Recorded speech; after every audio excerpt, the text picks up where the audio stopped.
Once again, just more graphics on explaining that better maintenance or more increased vigilant maintenance around clearing of sumps, clearing of streets, looking to activate more surface storage off-site, and better traffic management. So there's, in the report for each individual area, these opportunities have been identified and reported on in detail.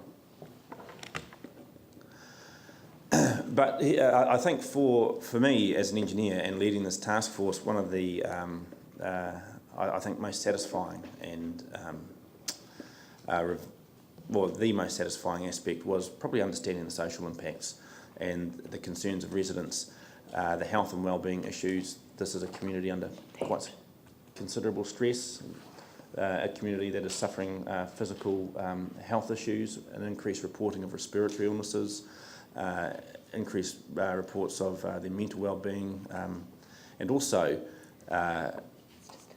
these reports from schools that some of the behaviours, some of this is affecting the classroom, with the stress coming from home into the class. Financial impacts, this affects people in the pocket. They're worried about their equity. They're worried about having to continually rehabilitate their homes every time they get flooded. They're under enormous stress. So the options for, the brief asked us to look at relocation options. We are looking at relocation options for the community in terms of temporary relocation and buyback. There's 4 options that have been looked at in some detail. The detail is not included in the report because there's quite a lot of commercial sensitivity around that. But there's a lot of work that we've done around finding suitable rental accommodation, investigating whether financial support and community grants are going to be viable, temporary buyouts where we might look to purchase a property, purchase someone's property and sell it to them, back to them once it's been fixed, and building a temporary village similar to what was achieved out at Linwood Village. They are on the table. There's a lot of policy issues to be traversed around that, a lot of money issues to be traversed. The detail is yet to be worked through, but we've done some work in that space. In terms of at an individual property level or a local area scheme level, if we were to do local area schemes like a temporary pumps option for the Flockton area, like raising stop banks for the Lower Heathcote and introducing temporary pumping in Lower Heathcote, or doing some of the immediate works that we need to do in Heathcote Valley for our level 1 homes, that's $13.7 million. Providing relief from regular flooding for the 500 most vulnerable comes with a price tag of $20.1 million. So that's the scale of the problem in terms of the money issue. I'll leave that presentation there. So the summary, we've identified immediate needs and quantified the magnitude of the regular flooding problems for homes, and we've identified a range of options, short-term and temporary, to meet the needs of our most vulnerable residents.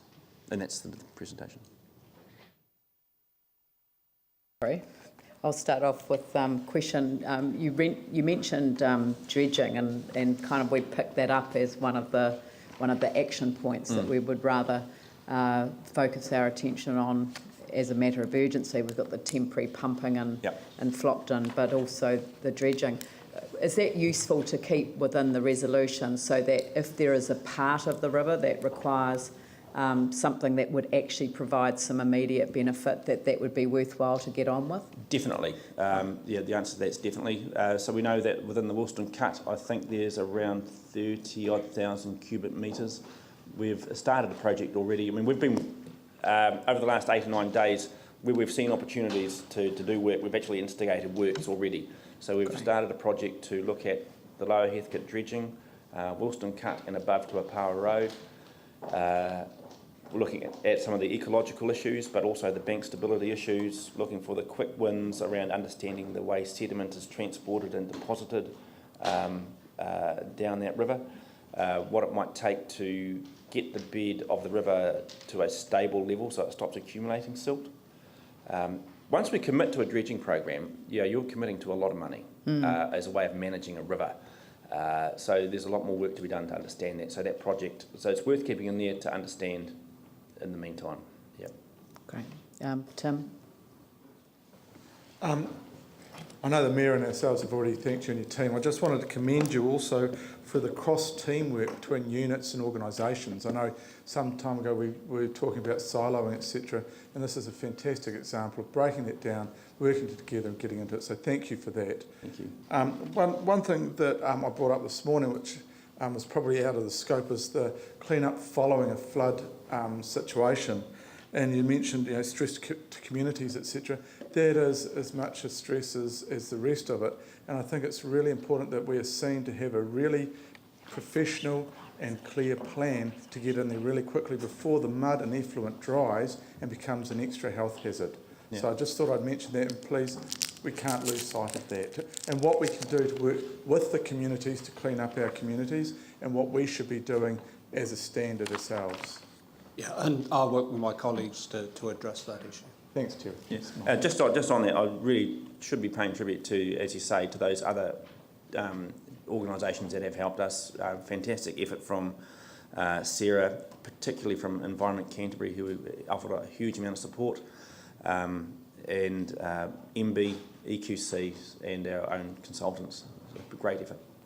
From our side of things, personally, I think it's absolutely wonderful. It's great to see. Thank you. And it was cross-party within the organisation as well. Yeah. So we had the strengthening communities working alongside the operational, working alongside the planning. Yeah. And that to me was just great.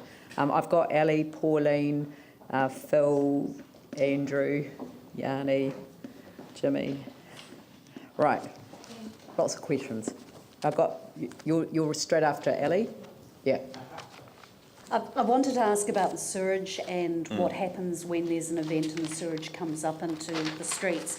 It's been requested by some residents that there be filters or some sort of mesh or netting be put over those to at least stop some of the solid stuff from coming up. Is that something that can be done maybe?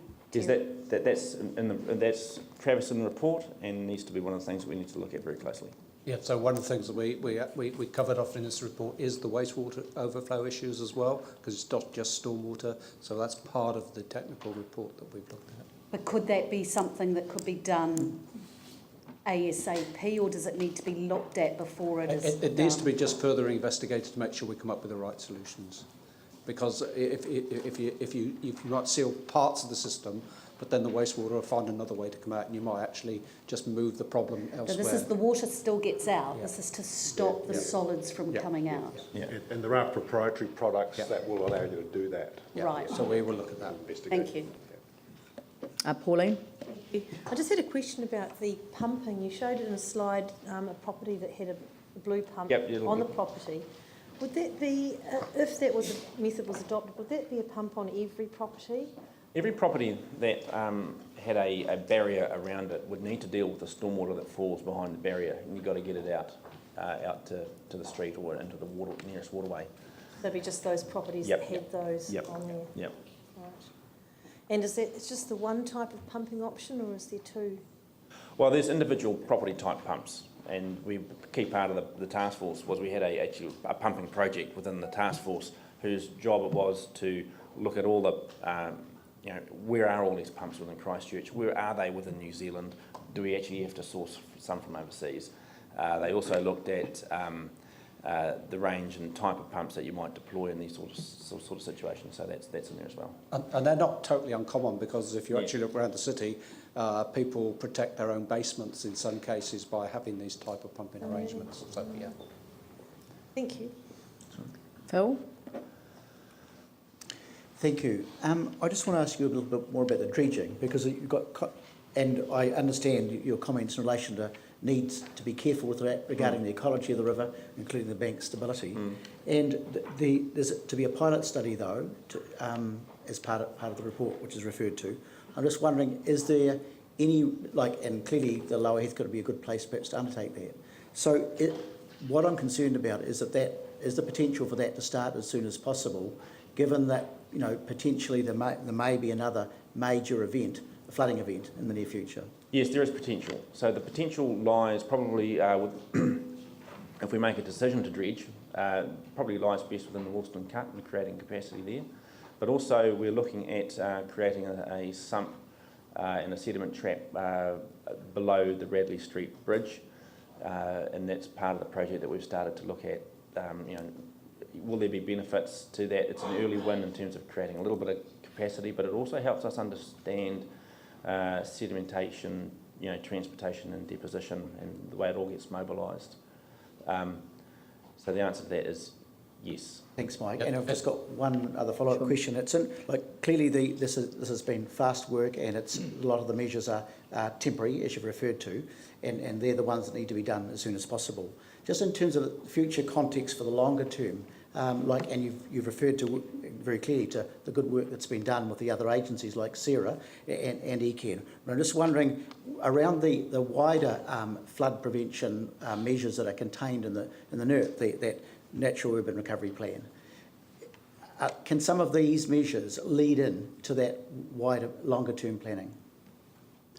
They may do, or they may just complement, but undoubtedly we were charged with the focus in terms of the immediacy, the temporary issues, the longer term issues. We've got that work underway with these other agencies, as you said. We're dovetailing both these things together to ensure that they are synchronised and coordinated. One of the amendments that is proposed is that we request the Chief Planning Officer to ensure the alignment of the Land Drainage Recovery Program with the Natural Environment Recovery Program. And I think that was the point that Phil was making, that are the temporary measures compatible with that? And I think you're saying that they're either aligned or they're complementary too. Yeah, that's great. Thank you. Andrew? Thank you. You mentioned Littleton as a place that has a peculiar set of circumstances and further work that needs to be done.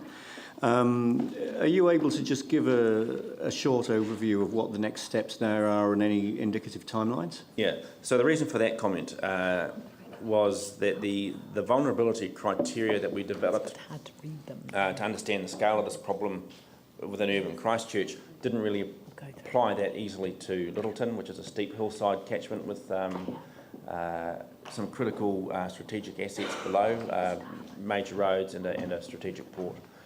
The mechanism for flooding is generated off a very steep hillside, potentially subject to landslips, which cause blockages, and then high velocity water flowing down streets and taking out infrastructure. So we really need to look at Littleton a little differently, and I think that's the work that needs to be done. We've had a first look at it, but more work to be done. Again, slotting in here, it's one of the recommendations. We'll go through all of the recommendations before staff finish, but urgently review the criteria for assessing flood risk and land movement in Littleton to improve the analysis of vulnerability and strategic infrastructure. So that's picking up on that point. Yanni? Thank you, and first off, again, just repeat, thank you for the work that you've done in the short time frame. I know how hard you've been working on it, and I'm sure all the other elected members do as well, so thank you.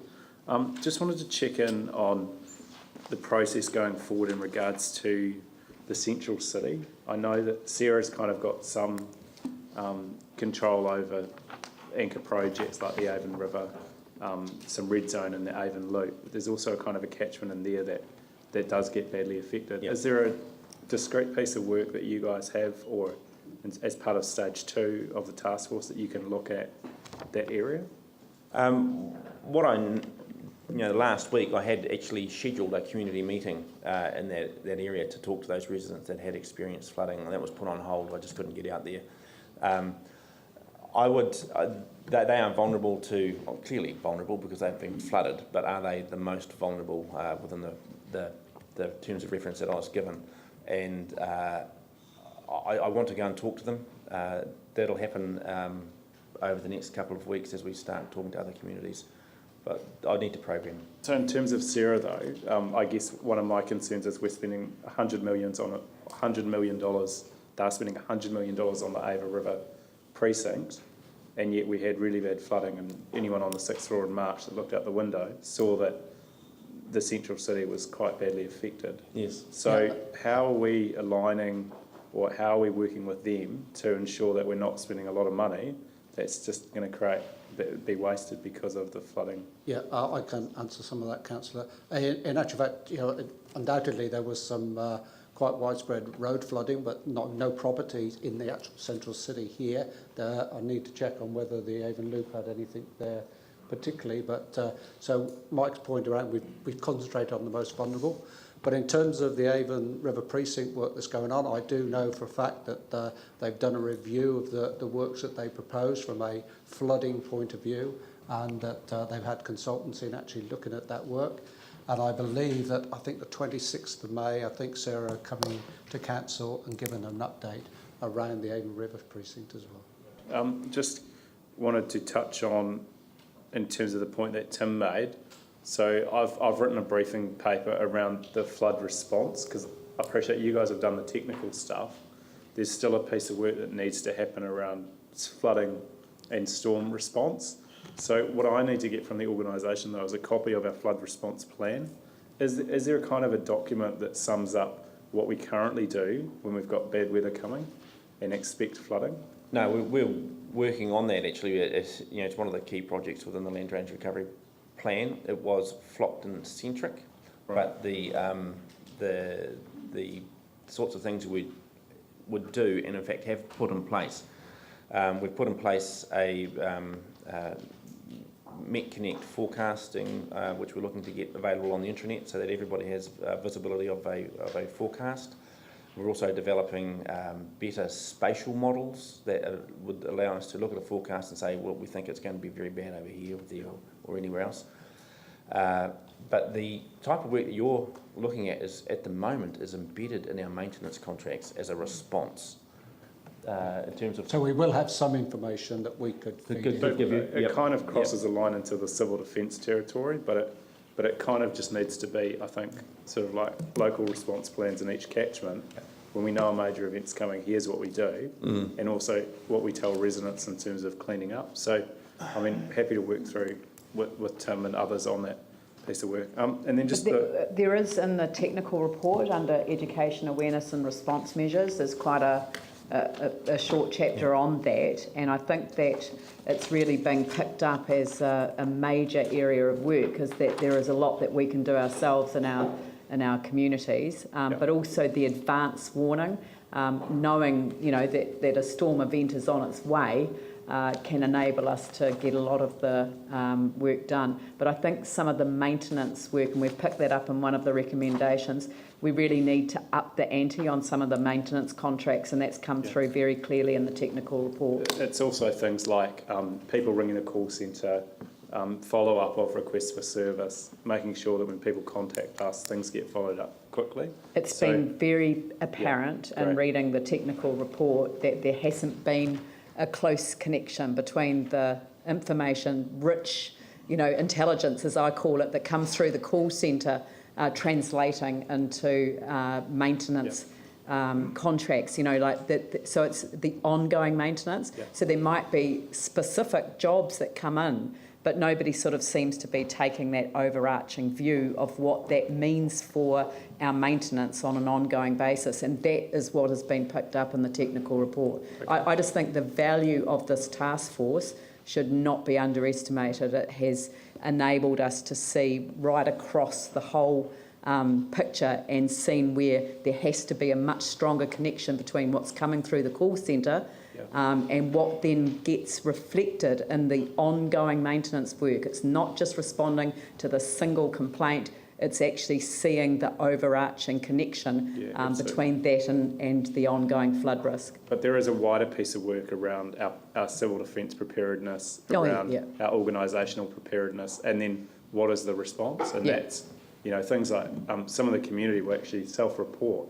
And in the first flood in Sumner, they actually went onto Google Maps, identified areas, and could feed that through to the organisation to say, these are the problem areas, here's where we need help cleaning up, or provide us with passes to the dump and we'll actually clean up for you. But all those things need to be looked at, and we will do that. But that's urgent. We need to get that in place now, so that communities are absolutely in charge of what's going to happen. And then just the final question from me is, I know in Sumner, for example, hasn't come through, particularly around Wakefield Ave. So just maybe if you could just talk a little bit more about Sumner. I know that you've only identified one kind of vulnerable property there, but certainly feedback on the ground from local people is that there has been an issue with the containers and the lack of access or maintenance, and Wakefield Ave is an area that seemed to get a bit affected, but it doesn't come through in the report. So maybe if you could just comment a little bit more about what we're doing in Sumner and what we're looking at going forward. So just about Sumner, I mean, I think that's one of the key things we need to go back out to the communities, hold this up and reflect it back to them and say, is this is how we've seen it, is this what you're seeing as well? I suspect Sumner may well say no, because when we were at that public meeting the other night, I think 6 hands went up around who's had their houses flooded. Whether they met the criteria around vulnerability more than twice since the earthquakes, I don't know. And I would really like to go back to that community and tease that out, because I think that's absolutely vital. I'm very aware of the shortcomings in the data. Yeah, so that's really important. Jimmy? Thank you. One question regarding to the main concerns of the residents. I just want to know the investigation was undertaken by the council only, or a council have engaged with some other government agencies? Yes, we have. So we engaged with the Canterbury District Health Board, particularly in the area of wastewater overflow contamination and the effects of that, and that's something we need to probably do more work on around education, awareness, testing. So that's absolutely important. We worked with MB, Ministry of Building, Innovation and Employment, around the temporary village relocation and how that was done. So we're working across organisational boundaries in that area. Also EQC, Environment Canterbury. This is a real multi-agency approach. Well, my following questions, because the residents, their particular concern, the health, well-being, financial impact and stress issue. For instance, like if some of the kids, students, because due to the flooding, they are forced to move to some other the location or some other school, whether we have engaged with the MOE and also whether have a student, give them proper kind of motivation, etc. No, we haven't engaged with the Ministry of Education at a ministry level. I understand from the community feedback sessions that the information revealed that at a school level there were issues in the classroom, but we haven't explored it from a ministry point of view. Thank you. David? Thank you. Just returning to the dredging issues. I grew up as a kid on Kerr's Reach, and the river there was regularly dredged. Yep. And I've noticed since the earthquakes, you sort of come down from the Fitzgerald Ave Bridge, every lee period on a meandering bed, the river's risen. There's quite a bank out there, and the potential, the capacity of the river's decreased, and the flows perhaps similarly decreased.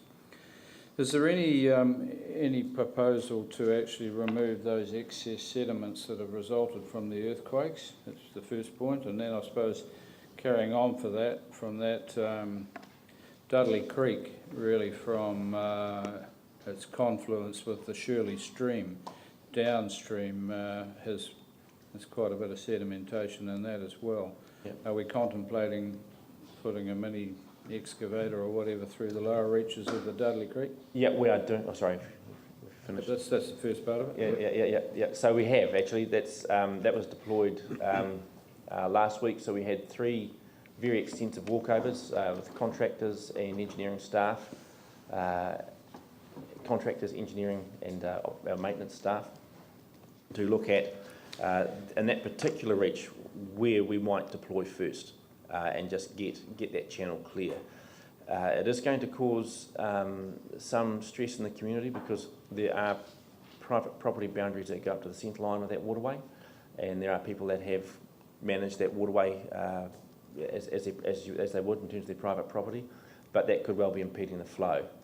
So we need to talk to those people to understand, what dredging. I won't use the word dredging. What improving the channel capacity will mean for them. But I think that we are going to have to look very closely at the channel. We are looking at it. I've got crews out there now. So there's going to be a lot more work done in the Lower Dudley. And I said before, we are chasing millimetres here. We are looking at removing as many obstructions, be they private property bridges, tree stumps, the vegetation that's in the way, just to keep people's homes safe.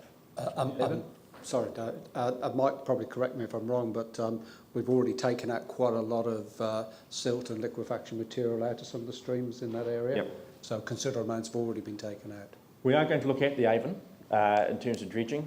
In the lower reaches, the investigation shows because of the tidal extent that you are in fact just deepening the channel and making more room for the tide. So you just really allowing more of the Pacific Ocean into the waterway.